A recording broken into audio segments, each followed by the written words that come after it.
यह है Hindi UP board exam 2023 जो अभी हुआ था क्लास 10 वालों के लिए। मैंने इसका खंड अ वाला का जो वीडियो है मैंने पहले ही बना दिया है। 20 बहुविकल्पी प्रश्न जो कि बहुत महत्वपूर्ण दिया था और 2024 में आने की संभावना बहुत 90% से मैंने बताया उस वीडियो में। आप लोग मेरे चैनल पर जाकर वो 20 बहुविकल्पी प्रश्न देख लीजिए जो कि इस बार मार्कशीट पर भरने के लिए आया था। 20 जो बहुविकल्पी प्रश्न था आपको मार्कशीट दिया रहेगा, 4 ऑप्शन दिया रहेगा, उसी में आपको भरना रहता है। आपको यदि 20 बहुविकल्पी प्रश्न मेरा देख लेते हैं तो उसमें से 90% गारंटी के साथ कहता हूँ कि 2024 यूपी बोर्ड एग्जाम में ज़रूर आएगा। अभी आप लोग 10 का पेपर नहीं देने वाले हैं तो यह वीडियो आपके लिए बहुत ही महत्वपूर्ण है। अब आते हैं खंड ब पर, चूँकि खंड ब का वीडियो मैंने बना दिया है, आप उसको देख लीजिएगा, आपके लिए लाभदायक बता रहा हूँ। अब आते हैं खंड ब पर। आपको दिया रहेगा गद्यांश, आपको 2 गद्यांश दिया रहेगा, अथवा करके दिया रहेगा। आपको जो आता है वो अपलोड कर लीजिएगा, यानी अब ये ऊपर वाला आ रहा है तो ऊपर वाला कर लीजिए, नीचे वाला आ रहा है तो नीचे वाला कर लीजिए, यानी किसी एक को करना है आपको। किसी चैप्टर का आपको गद्यांश दिया रहेगा, वहाँ पर आपको 3 क्वेश्चन पूछेगा।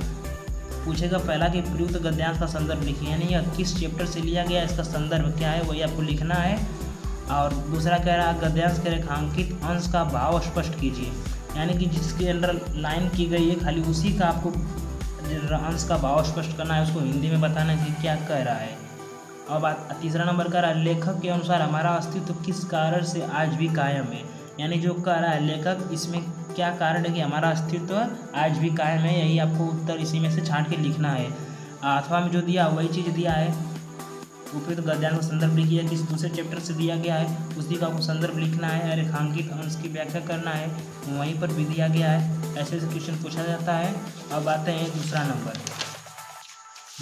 देखिए, दूसरा नंबर देता है 6 नंबर का गद्यांश वाला भी था, 6 नंबर का पद्यांश भी होता है। तो इसमें दिया गया पद्यांश दिया रहता है, इसमें भी 2 दिया रहता है, एक अथवा करके दिया रहता है, यहाँ पर दिया देखिए 2 दिया रहता है, यानी जो आपको आता है उसमें कर लीजिएगा। जैसे दिया है निर्गुण कौन देश को बासी, मधुकर कई समझाई सो देहें, यानी किस चैप्टर से लिया गया इसका पद्यांश लिखना है। यहाँ पर भी 3 क्वेश्चन दिया रहता है।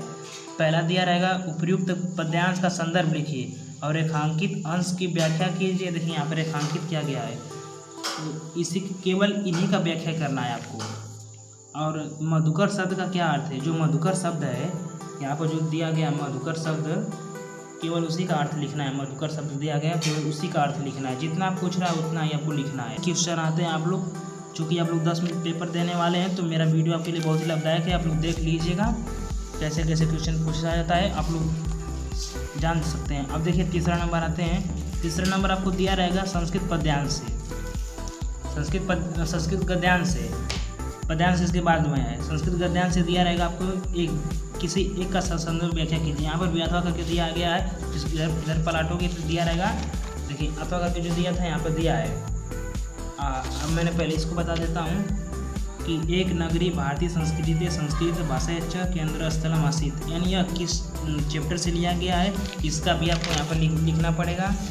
और जो अथवा में दिया गया है आप उसको के लिए, जो अथवा में दिया गया था उसको के लिए या तो इसको करिए या तो इसको करिए। जो आपको जो दिया गया है इसको आपको संदर्भ करना है, इसका संदर्भ लिखना है और हिंदी में अनुवाद करना है। जो दिया गया है ऐसा नगरी भारतीय संस्कृति संस्कृत भाषा अच्छा, इसका आपको संदर्भ लिखना है किस चैप्टर से लिया गया है और इसका हिंदी में अनुवाद करना है कि ऐसा नगरी भारतीय संस्कृति संस्कृत भाषा अच्छा केंद्र, मतलब यह नगरी भारतीय संस्कृत की जिसका जो हिंदी अनुवाद हुआ केंद्र स्थल है, यही आपको हिंदी में अनुवाद करना है। हिंदी में अनुवाद करना बहुत ही आसान होता है, आप लोग कर लेते हैं। इसी का जो तीसरा दिया गया अथवा करके दिया गया था यहाँ पर, या तो उसको जो इधर मैंने बताया उसको कीजिए या तो ये कीजिए, 2 दिया रहता है, जो आपको आता है वह कर सकते हैं। अब आते हैं 4 नंबर, दिए गए संस्कृत पद्यांश में किसी एक का संदर्भ सहित हिंदी में अनुवाद कीजिए। तो यहाँ पर 2, जैसे मैंने पहले बताया कि संस्कृत में से भी एक गद्यांश आता है पद्यांश आता है, तो गद्यांश मैंने 3 नंबर बता दिया। अब पद्यांश देखिए 4 नंबर दिया गया है, यहाँ पर भी 2 पद्यांश दिया रहेगा, एक ये और एक अथवा करके, ये भी 5 नंबर का आता है। तो आप लोग जो आता है उसी को कर लीजिएगा। यहाँ पर ये वो गद्यांश था, ये पद्यांश है, गद्यांश पद्यांश में अंतर देख लीजिएगा। अब आते हैं 5 नंबर। 5 नंबर आपको अपने पठित खंड काव्य के आधार पर निम्नलिखित प्रश्नों में से किसी एक का उत्तर दीजिए। जो जिस जिले से आप होंगे उसी का आप लोग केवल खंड काव्य याद कर लेंगे जैसे जो गाजीपुर जिले का होगा, मुक्ति दूत खंड काव्य के आधार पर गांधी जी का चलचित्र याद कर लीजिएगा। और मुक्ति दूत खंड काव्य के पंचम सर्ग कथानायक अपने शब्दों में लिखिए। यानी आप लोग जिस जिले से हैं उस जिले का खंड काव्य याद कर लीजिएगा। गाजीपुर जिले से जो व्यक्ति होगा, मुक्ति दूत खंड काव्य के आधार पर गांधी जी का जो चरित्र है ये कन्फर्म है, हर साल पूछा जाता है। 100% गारंटी के साथ कहता हूँ कि ये जरूर आता है। 100% बता रहा हूँ, याद रखना। मुक्ति दूत खंड के काव्य के आधार पर गांधी जी का चरित्र लिखिए। तो यहाँ पर दिया गया मुक्ति दूत खंड काव्य के पंचम सर्ग, यहाँ पंचम की जगह तृतीय का देगा, प्रथम का देगा, द्वितीय का देगा, ऐसा पूछ सकता है। इस साल पंचम पूछा है तो उस साल प्रथम पूछ सकता है, ऐसा पूछ सकता है। अब आते हैं इसके, कहाँ गया, 6 नंबर पर आते हैं। 6 नंबर में आपको दिया रहेगा, दिए गए लेखकों में से किसी एक लेखक का मतलब जीवन परिचय लिखना और उनकी प्रमुख रचना का उल्लेख कीजिए। आपको यहाँ पर 5 नंबर दिया रहेगा, किसी लेखक का जीवन परिचय लिखना होगा। और आचार्य रामचंद्र शुक्ल का मैं बता दूँ 100% गारंटी के साथ कहता हूँ कि हर साल पूछा जाता है। ये भी 100% गारंटी के साथ कहता हूँ पूछा जाता है, आचार्य रामचंद्र शुक्ल का, अजय शंकर प्रसाद का। कि आपको किसी एक का लिखना है, आप लोग 2 याद कर लेंगे तो एक ना एक फंस ही जाएगा। ये इसको 5 नंबर मिलेगा। और उनकी एक रचना का नाम लिख दीजिएगा। आचार्य रामचंद्र शुक्ल का लिखेंगे तो लिख सकते हैं, अजय शंकर प्रसाद जी का लिख सकते हैं किसी रचना का नाम। अब आते हैं 6 नंबर, कवियों में से किसी एक का जीवन परिचय दीजिए। यानी कवि में तुलसीदास हैं, बिहारी जी हैं, सुभद्रा कुमारी चौहान। आप लोग इनका परिचय देना है और एक रचना का नाम लिखना है, इनकी प्रमुख रचना। आप एक भी रचना लिख सकते हैं, आपको 5 नंबर मिलेगा।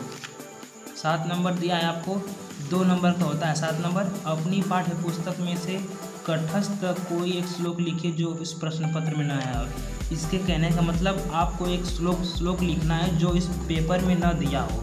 इस पेपर में दिया हुआ आपको नहीं लिखना है। 8वां नंबर कह रहा है, निम्नलिखित में से किन्हीं 2 प्रश्नों के उत्तर संस्कृत में दीजिए। यहाँ पर जो दिया गया है आपको इसका उत्तर संस्कृत में देना है। 4 नंबर का क्वेश्चन दिया रहता है, आपको 4 क्वेश्चन दिया गया, केवल आपको 2 करना है, 2 करना है, आपको संस्कृत में उत्तर देना है। अब आते हैं लास्ट क्वेश्चन आपके लिए 9 नंबर लेकर। 9 नंबर दिया गया, निम्नलिखित में से किसी एक विषय पर निबंध लिखिए। देखिए भाई 9 नंबर का क्वेश्चन है, इसको आप लोग मत छोड़िएगा। देखिए ये मेरे प्रिय कवि में बहुत आता है और वृक्षारोपण में भी बहुत आता है। 9 नंबर क्वेश्चन है। मैंने आपको 2023 यूपी बोर्ड एग्ज़ाम का पेपर जो हिंदी का था, मैंने आपको बता दिया कि ऐसे ऐसे पेपर में क्वेश्चन आता है। यहाँ पर ये क्वेश्चन दिया रहता है। चूँकि आप लोग 10 का पेपर देने वाले हैं तो यह मेरा वीडियो आपके लिए बहुत ही लाभदायक है। मैंने आपके लिए बना दिया हूँ, देख लीजिए। 5 नंबर का आता है पद्यांश से, 6 नंबर का आता है गद्यांश से, इधर जो बताया था 5-5 नंबर का आता है सब। आप लोग देख सकते हैं, मैंने 20 बहुविकल्पी प्रश्न का वीडियो पहले ही बना दिया हूँ। आप लोग जाके मेरे चैनल पर देख सकते हैं। वीडियो अच्छी लगी तो लाइक ज़रूर करना। जो भी बच्चा पेपर देने वाला है 2024 में 10 में देने वाला है, उसके लिए बहुत ही लाभदायक है, आप लोग देख सकते हैं।